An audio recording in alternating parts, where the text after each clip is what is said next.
அவன் நாக்கை அரு. இந்த வேதத்தை தன் காதால் கேட்டால் அவன் காதிலே ஈயத்தை காய்ச்சி ஊற்று என்று பார்ப்பனியம் சொல்லது.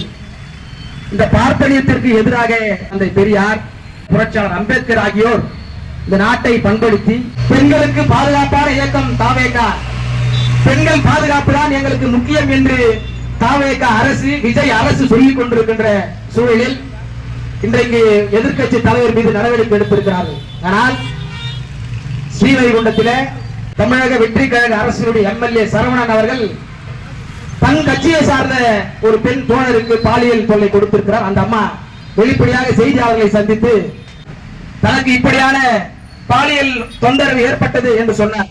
ஆனாலும் இப்போது வரை தமிழக வெற்றி கழக அரசின் திருவைகுண்டம் எம்எல்ஏ சரவணன் கைது செய்யப்படவில்லை.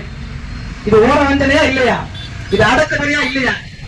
போராட்டத்தில் ஈடுபடுவர்கள் எல்லாம் அடக்குவோம் ஒடுக்குவோம் என்கின்ற பாஜக அரசு, பாசிச அரசு மேற்கொண்டு வருகிற அதே ஒடுக்குமுறையை தமிழக வெற்றி கழக அரசு நடைபெற்றுக் கொண்டிருக்கிறது என்றால் இதை ஏற்றுக்கொள்ள முடியாது.